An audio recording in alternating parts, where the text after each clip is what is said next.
What is going on, my friends?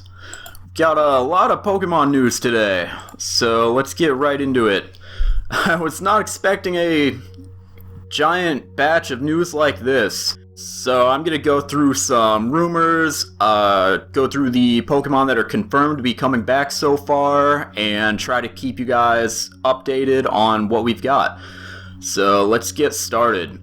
The first news out of today, obviously, is that Game Freak is going to release 2 expansions to Pokemon Sword and Shield, which is pretty unprecedented for Pokemon, so that's kind of exciting.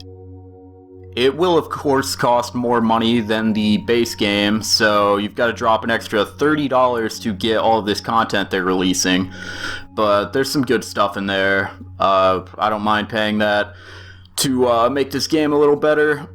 We've got more than 200 Pokemon returning, they say, so that probably means right around 200. They specifically said more than 200, so we'll go with that. When these expansions drop, though, the Pokemon rosters in the base games of Sword and Shield are going to be updated, and Pokemon Home is coming out soon, so if you want to transfer Pokemon from Pokemon Home into Sword and Shield, you won't have to pay any more money. You will just be able to bring those right into the game. So in a little while here, I will get into the Pokemon that are confirmed to be returning. We've got about 100 that we are basically sure are going to be in the game from what we saw in the Pokemon Direct. So I'll get to that in a minute. More news announced in the Pokemon Direct was that Pokemon Home is coming in February 2020, so that will be before the expansions drop, so you should be able to transfer your Pokemon from previous games, hopefully, into Pokemon Sword and Shield using Pokemon Home. There is no pricing or really details out on that so far, but you shouldn't have to purchase the expansions coming to Sword and Shield to move your Pokemon to Sword and Shield from previous games, if that's an option, or you can just trade and hopefully be able to obtain whatever you want without paying any money at all, so that is nice. The updated Pokemon roster will be a free feature in Sword and Shield. You just won't be able to catch everything in-game yourself without buying the expansions.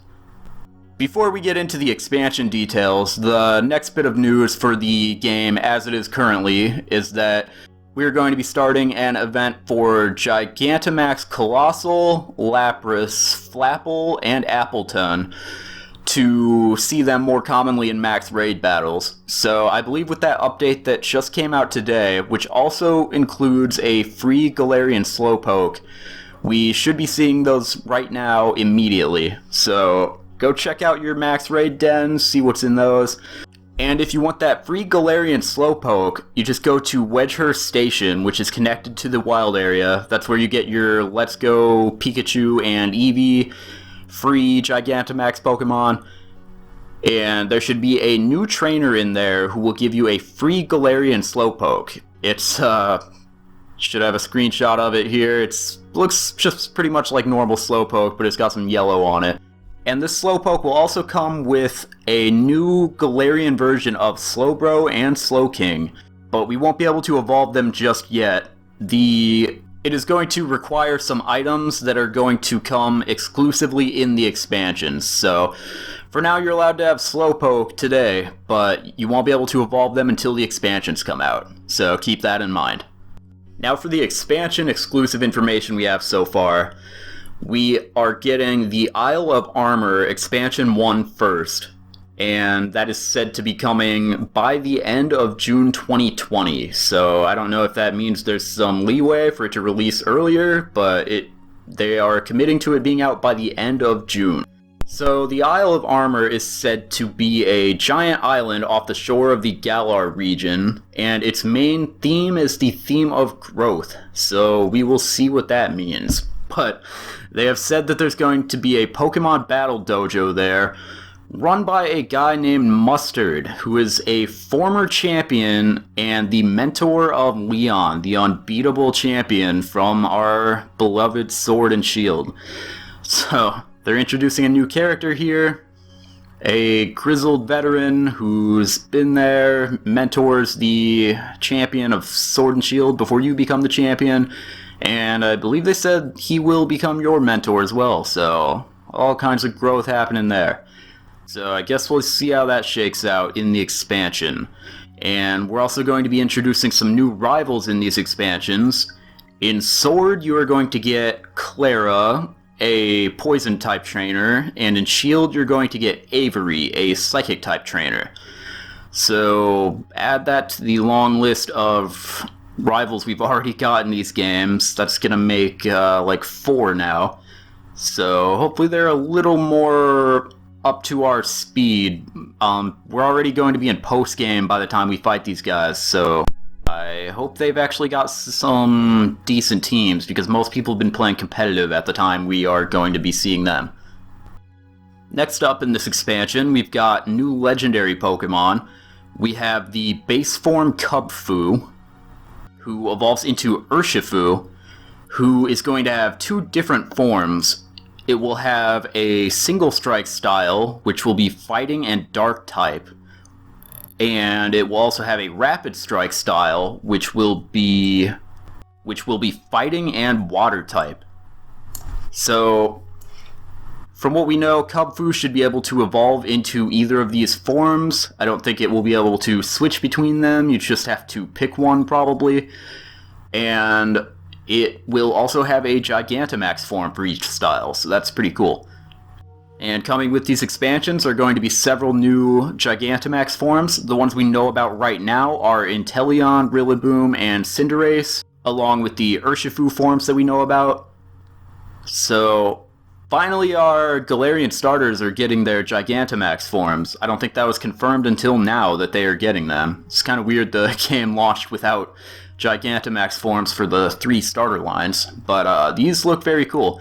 Inteleon's got like a sniper perch, Rillaboom, giant drum setup, and Cinderace is going to have a giant fireball now to ride on and attack people with. So I'm excited about that. We will see how those are incorporated into the game. The rumor is right now that when you go to the Isle of Armor, you will just be given a new starter, and that one will have the ability to Gigantamax, but we will see how that plays out. Also, they put up a card saying there will be more tutor moves in the region. That's not surprising, but it will include brand new moves, so that's kind of cool. They are going to reincorporate apricorns for Pokeball crafting, and there will be even more experience help with an experience charm added along with the experience share. So if you were having trouble training up your Pokemon, it just got that much easier. We will also have new clothing options and bike customization options for those of you interested in that. Next up, let's get into Expansion 2, the Crown Tundra, and that is just set to release in autumn, so I guess watch out around September or October. That is going to be quite a ways away, and that is a very vague release date. So they said the theme of this one is going to be exploration, and I hope so, because there's not been a lot of exploration in Pokemon lately. Let's hope there's actually something to explore here. It is said to be a mostly frozen mountainous region, a lot of snow shown in the screenshots they showed us, and they talked vaguely about a temple and a giant tree. Whatever those mean, those will probably be some set-piece locations in the region. And they were excited to announce a certain person will make you leader of an exploration team. So that's obviously going to be some cameo or callback thing. So we'll see who that is. They were vague on that one and seemed excited. So whatever. Not too excited about the exploration team part of it. But we will see what that entails. Looks like there's going to be some exploration gear you can maybe suit up your character with. And the new legendary for this region is Calyrex, a legendary psychic grass Pokemon. So this thing's got an interesting design. It's kind of like a little deer with a ball head.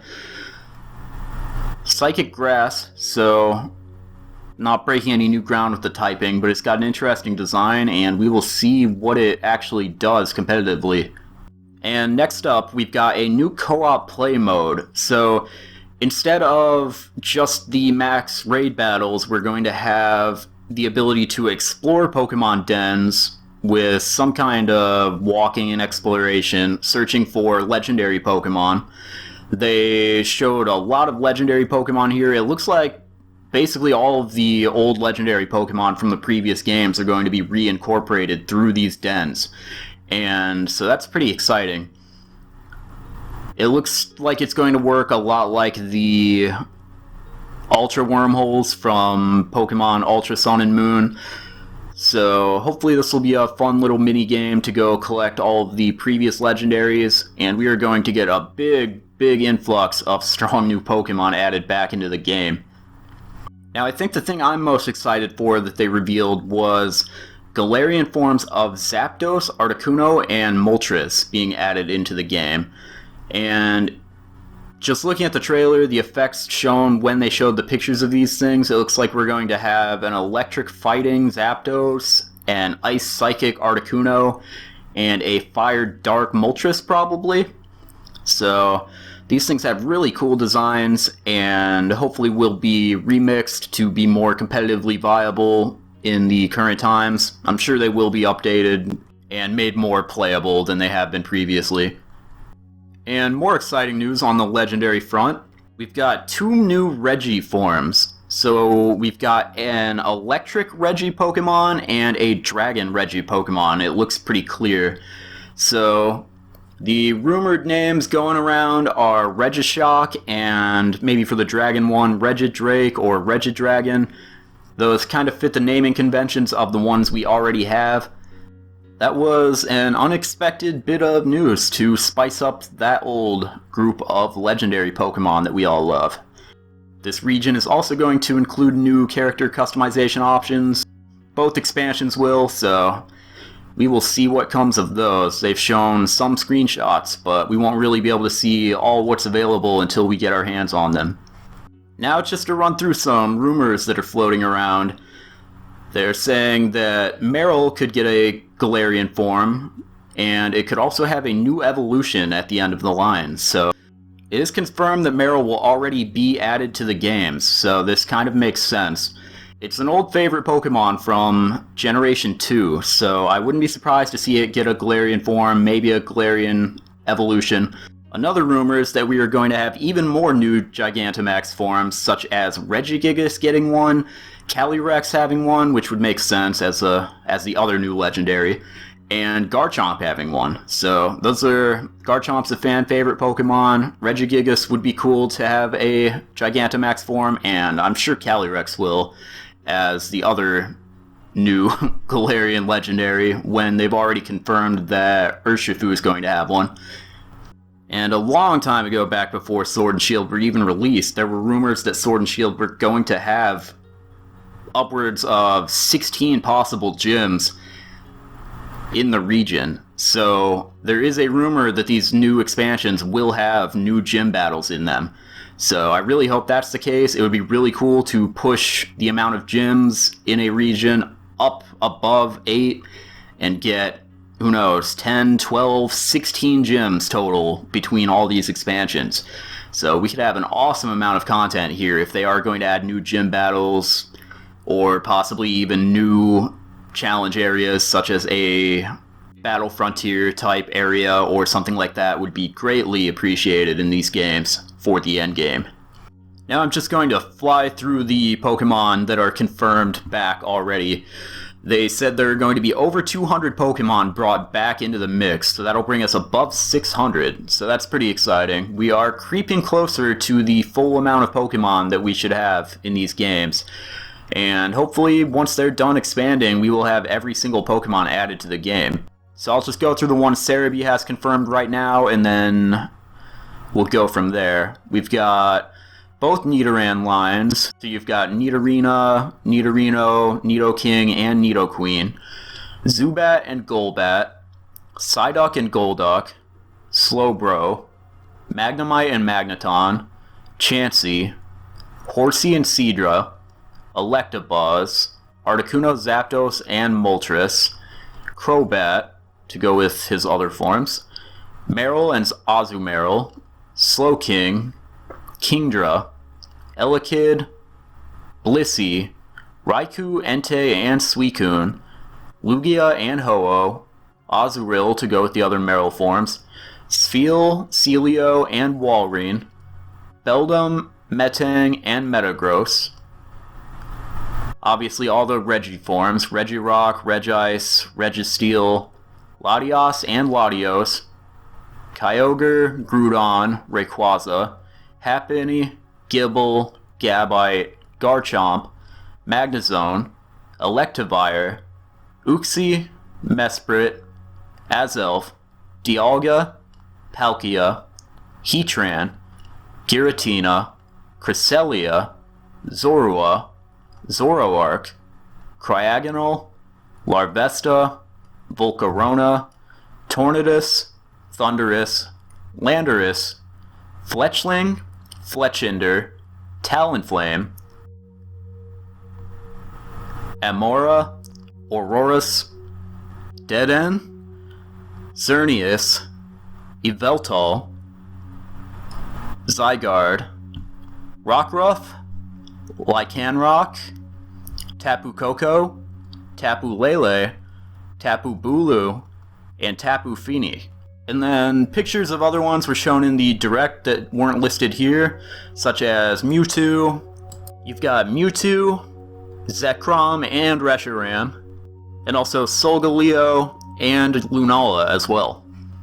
So all the legendaries will be back in action as soon as these expansions launch. So guys, that was a lot to unpack there. I think we've gone over everything, and we've got a lot more to unpack as they reveal some new information. We've got about half the 200 new Pokemon, well, old Pokemon coming back. We've got about half of those revealed, and there's some rumors out there, and as we get closer to the releases for these, we will be able to see which rumors are true, which are false. So I hope you enjoyed watching. Subscribe if you're not, and I will see you guys next time with some competitive battles.